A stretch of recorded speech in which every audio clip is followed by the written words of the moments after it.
This is Magnanimous 2. If you didn't watch Mo 1, go back and do that. Don't start here. Great. Assara's husband's name is lost to history. This is just and fair, as he was a tyrant and not worth remembering. The land where his estate lay was somewhere in the region that is now Fal Thir, near the western banks of the Lake of Deepest Green. The city and estate were fertile and beautiful things came out of them.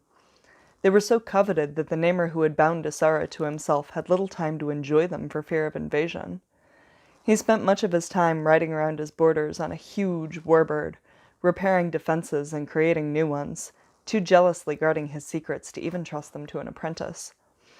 When he was home, he would often lock himself in his study for days at a time, or disappear to the fields to try to make the sun tell him her name.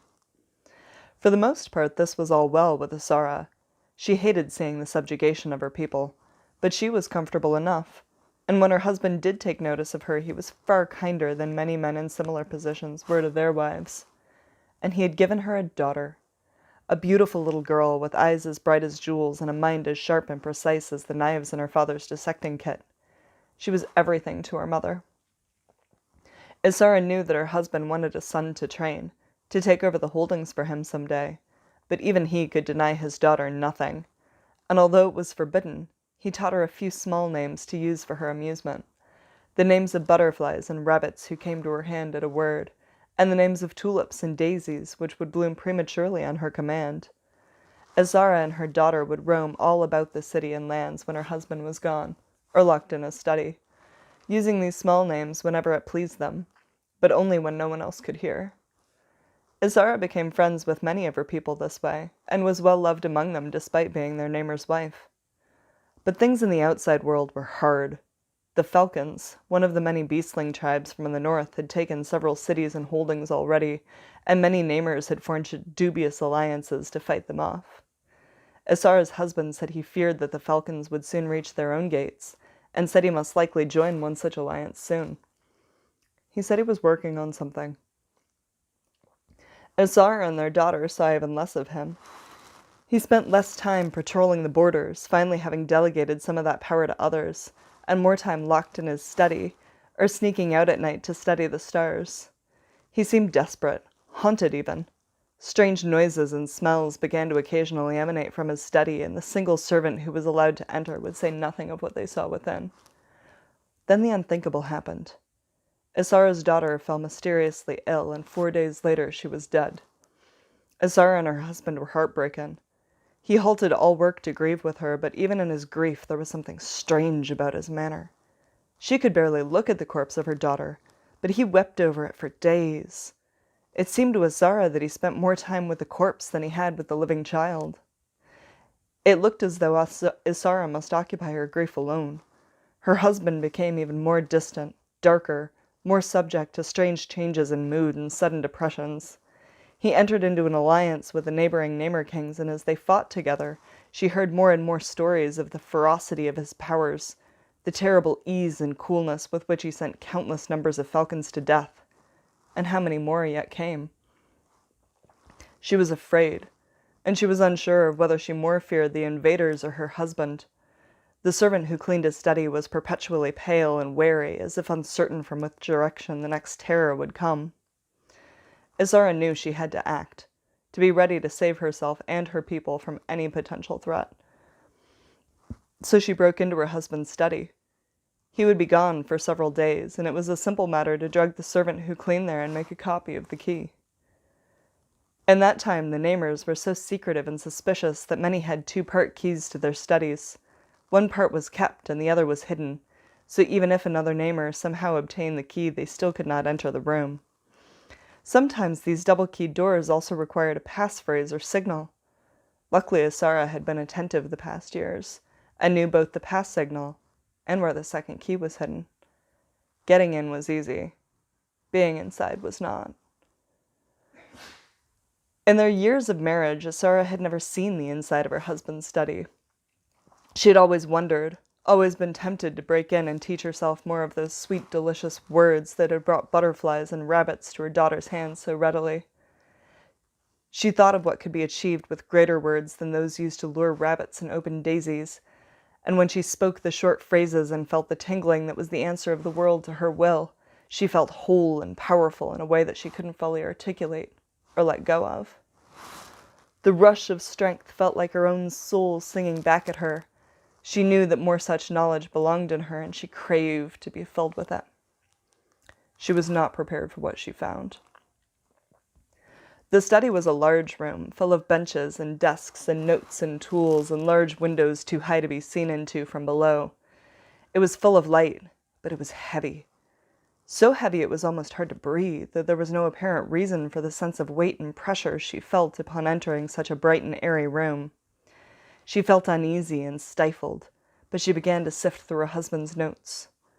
They were a broken mix of prosaic sketches and a tongue that she didn't recognize but felt distinctly like her husband. She felt that if she stared at them long enough, they might begin to make sense independent of his accompanying notes in the common tongue. She picked one phrase that had a particularly familiar feeling and said it out loud, rolling the words across her tongue. She had to try several times to get it right, but it worked. One of the pens on the table rose to stand on its tip and paused, as if waiting. She realized that she had seen her husband use this skill to write letters before. On the next page, she found the list of commands, and soon she had the pen dancing across the page, writing the words to her favorite song as she sang them. She was delighted and mesmerized by this simple trick, clearly something that her husband had developed long ago and appeared to be working on improving. She devoured several more simple castings that appeared to be refinements or additions to previous work, and she was delighted to find that it came quite easily to her. She wondered if this was because she had a natural aptitude for it, or if all this time she really was so familiar with how her husband thought that his symbol language came so easily to her. She moved to a bench which contained a particularly scattered-looking set of notes spilling out of a folio and an apparently empty glass tank. Upon further inspection, the tank was not entirely empty. It seemed to contain the mostly desiccated skeletons of several rats. Another smaller tank further back on the bench appeared to contain the dried bodies of several frogs or toads. Her blood went cold as her eyes settled on the folio. There was something wrong about the writing, even the writing in prosaic. Her hand trembled as she reached for the notes, and she read. The words in her husband's own naming language came faster and easier now, their meaning becoming apparent almost as quickly as those in her mother tongue, and she now cursed whatever power or bond it was that gave her the ability to understand them. She wanted to die. She wanted to kill. She wanted to turn the discoveries on these pages on their master and use them to their full effect. She wanted to do so much worse. She wondered if she could turn them on herself next. Was that even a possible thing? To use such words on oneself? She was shaking with uncontrollable rage and sadness and could hardly believe what she read, though she knew in the deepest parts of her being that it was all true. Her husband had killed their daughter. He brought the fever that caused her bones to burn and all the water to boil out of her in torrents of sweat, and he sat by her bed to watch it happen. He wept the whole time, but still he watched, not looking away and thinking of nothing else until her tiny bright flame was extinguished in the now husk of her once beautiful and limber little body. He held her when she went out, denying that right to her mother because he had to feel it. He had to feel as the spark of life went out. He did feel it. At first thought that his own had gone with it and cursed the realization that yet he lived, that for a single terrible gift he had forced the light of life to flee that which he cared about most in the world. He stared emptily at her corpse for days. His conscious mind was a flat slate gray where no thought would take root. Somewhere in his subconscious thought, a tiny unstoppable force watched and collected data. It noted in great detail the changes that took place on the path from life to death as it had done for days before. When he returned to his mind from the shores of grief that were caressed by the waves of the calling sea of suicide, it reported all of this and many other observations. Observations that had not been possible killing smaller organisms, creatures with which he was not intimately familiar, creatures he was not a part of. He had to kill her. He had to watch. He had to feel it to understand. But now he had what he needed, and now no one would dare invade his kingdom. The note stopped. And since we're about at 10 minutes, So will I. Bye.